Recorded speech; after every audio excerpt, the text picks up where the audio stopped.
গোপালগঞ্জের কারফিউ পরিস্থিতির এখনকার খবর জানাতে আমাদের সাথে যোগ দিচ্ছেন সহকর্মী নিবিড় সাহা। নিবিড়, গোপালগঞ্জের সবশেষ পরিস্থিতি কেমন দেখছেন জানাবেন।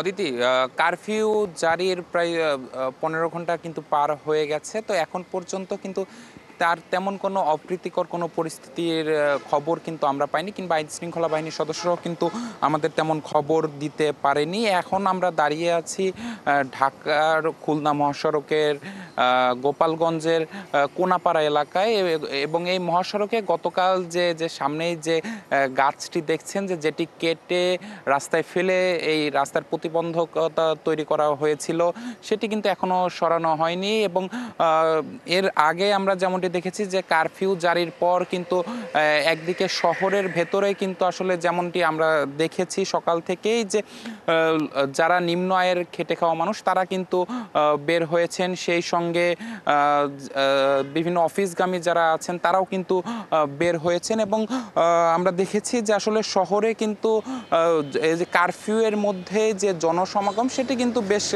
চোখে পড়ার মতো।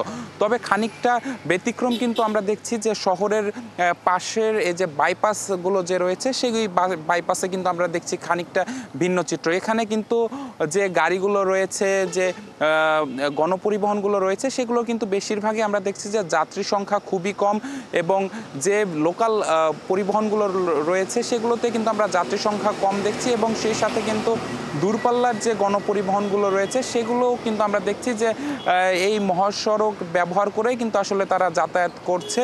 এবং সব কিছু মিলিয়ে কিন্তু আইন শৃঙ্খলা বাহিনীর সাথেও আমরা কথা বলেছি, তারা যেমনটি বলেছেন যে তারাও সতর্ক অবস্থানে আছেন। কিছুক্ষণ আগে আমরা সেনাবাহিনীকেও আমরা বিভিন্ন সড়কে টহল দিতে দেখেছি, পাশাপাশি 4 প্লাটুন বিজিবি মোতায়েন করা হয়েছে, তারাও কাজ করছে, পুলিশ বাহিনী কাজ করছে, র্যাবও কাজ করছে।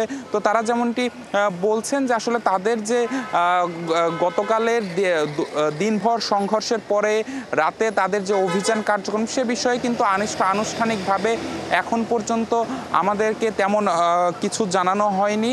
হয়তোবা আমরা যদি এর পরে আমাদেরকে জানানো হয় তো পরবর্তী বুলেটিনে হয়তোবা আমরা সে বিষয়গুলো জানাতে পারবো। তো সব কিছু মিলিয়ে কিন্তু বলা যায় যে আসলে গোপালগঞ্জ শহর এবং শহরের পাশে যে বাইপাস সেই দুই জায়গায় কিন্তু দুই রকম চিত্র আমরা দেখছি কারফিউয়ের। একটি যেমন শহরের ভেতরে জনসমাগম খানিকটা চোখে পড়েছে, গাড়ি, রিক্সা, মোটরসাইকেল সেগুলো কিন্তু আমাদের চোখে পড়েছে। তবে আপনার কাছ থেকে আমরা গোপালগঞ্জের পরিস্থিতি জেনে নিচ্ছিলাম এখনকার। অনেক ধন্যবাদ আমাদের সাথে যুক্ত হবার জন্য। দর্শক, সহকর্মী নিবিড় সাহা গোপালগঞ্জের কারফিউ পরিস্থিতির খবর জানিয়ে দিচ্ছিলেন।